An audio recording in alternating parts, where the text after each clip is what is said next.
విశాఖ పోలీసుల ప్రయత్నం ఫలించింది. కాంబోడియా బాధితులు విశాఖకు చేరుకున్నారు. ఆ బ్రేకింగ్ న్యూస్ ఇప్పుడు మనం చూస్తున్నాం. మొత్తం 420 మందికి విముక్తి దొరికినట్లయింది. తొలి విడతలో విశాఖకు 58 మంది బాధితులు వచ్చారు. ఎయిర్ ఇండియా విమానంలో విశాఖకు బాధితులు వచ్చారు. వారిని రిసీవ్ చేసుకున్నారు సిపి రవిశంకర్ అయ్యనార్. కాంబోడియా గ్యాంగ్ చేతుల్లో చిక్కుకున్న వారికి విముక్తి లభించింది. మొత్తం 420 మందికి డేటా ఎంట్రీ ఉద్యోగాల పేరుతో గ్యాంగ్ మోసాలకు పాల్పడింది. కాంబోడియా గ్యాంగ్ గుట్టు రట్టు చేశారు విశాఖ పోలీసులు. ఇప్పటికే 3 ఏజెంట్లను అరెస్ట్ చేశారు. విదేశాల్లో జాబ్ కోసం వెళ్లే వాళ్ళు రిజిస్టర్డ్ ఏజెంట్స్ ద్వారా వెళ్లాలని సూచిస్తున్నారు విశాఖ సిపి రవిశంకర్ అయ్యనార్. వీళ్ళందరినీ కూడా ఇక్కడ ఉన్న ఏజెంట్స్ ఎవరైతే ఉన్నారో వాళ్ళు వీళ్ళని డేటా ఎంట్రీ ఆపరేటర్ ఉద్యోగం ఇప్పిస్తామని చెప్పేసి వీళ్ళకు జాబ్ ఆఫర్ ఇచ్చి వీళ్ళ దగ్గర నుంచి 1,50,000 తీసుకొని బయట పంపించారు. అక్కడ తీసుకువెళ్ళేసి వాళ్ళకు అమ్మేస్తున్నారు వీళ్ళు. It is not a legal emigration, but it is they are selling them over to those people. అక్కడ ఇచ్చిన తర్వాత కాంబోడియన్ ఏజెంట్ ఎవరైతే ఉన్నారో ఆయన 50,000 ఇక్కడ ఉన్న మన ఇండియన్ ఏజెంట్కి ట్రాన్స్ఫర్ చేసేస్తున్నారు మనీ. అంటే they are very happy. They are telling that ఇట్లా విశాఖపట్నం సిటీ పోలీస్ తీసుకున్న ఇనిషియేటివ్ ద్వారా ఈ విధంగా అందరు వాళ్ళకి ధైర్యం వచ్చిందట. ఆ ధైర్యంతో వాళ్ళందరూ కూడా అక్కడ కలిసి ప్రొటెస్ట్ చేశారు against the Cambodian this thing as well as the Chinese ఎవరైతే అక్కడ ఇదంతా ఆపరేట్ చేస్తున్నారో ఆ ధైర్యం కలిగించిన దానికి వీళ్ళందరూ కూడా కృతజ్ఞత చెప్పారు. వీళ్ళందరూ కూడా వెళ్ళాలంటే జాబ్ కోసం వెళ్ళాలంటే వీళ్ళు రిజిస్టర్డ్ ఏజెంట్స్ ద్వారా వెళ్ళాలండి. సో మన వైజాగ్లో దాదాపు ఇంకొక 70 or 80 illegal agents are there. ఎవరైతే ఇట్లా జాబ్ బాడీ షాపింగ్ చేస్తారు వాళ్ళ లిస్టులు అన్నీ కూడా తెచ్చుకున్నాము. వాళ్ళందరినీ పిలిపించి రేపు ఎల్లుండి సమావేశం ఏర్పాటు చేసేసి ఎవరి లైసెన్స్ అయితే ఆల్రెడీ క్యాన్సిల్ అయిపోయిందో ఆర్ వాళ్ళ పీరియడ్ అయిపోయిందో వాళ్ళందరికీ కూడా సలహాలు ఇస్తాము.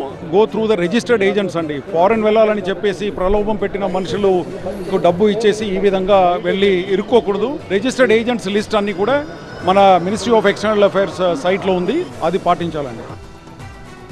విశాఖ పోలీసుల చొరవతోనే తాము సైబర్ నేరగాళ్ల బారి నుంచి తప్పించుకున్నట్లు తిరిగి వచ్చిన బాధితులు చెప్తున్నారు.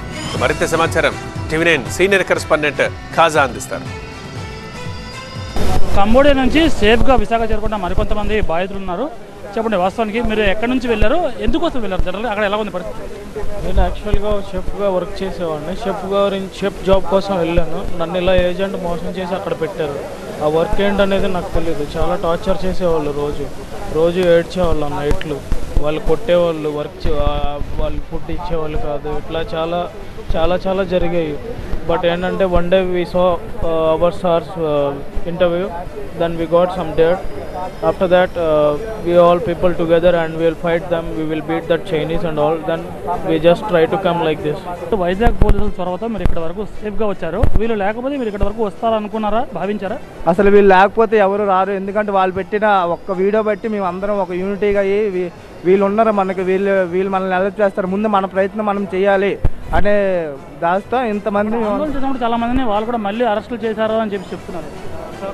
అంటే చేశారు, కానీ అది నేపాలీస్ని మనల్ని కాదు, మన అందరినీ తీసుకొస్తారు. మన ఎంబసీ అనేది కొద్దిగా ఎక్కువగా ఇంట్రెస్ట్ చూపించింది. ఇప్పుడు మీకోసం చాలా మంది కుటుంబ సభ్యులు ఇంట్లో చూస్తూ ఉంటారు. అంటే వాళ్ళు మీతో మాట్లాడారా, ఎలా అంటే వస్తున్నామని చెప్పారా, ఏం చెప్పారు మీరు?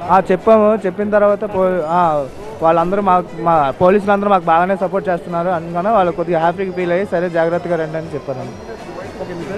మా సపోర్ట్ శివశంకర్.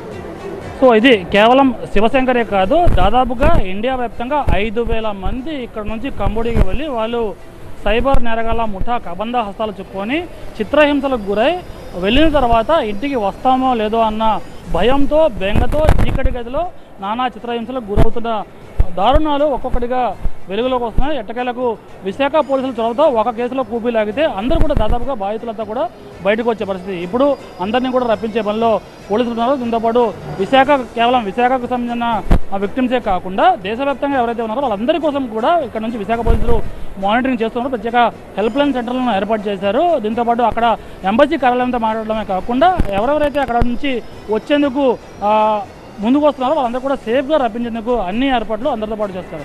కెమెరా పర్సన్ బాబుతో ఖాజా TV9 విశాఖపట్నం.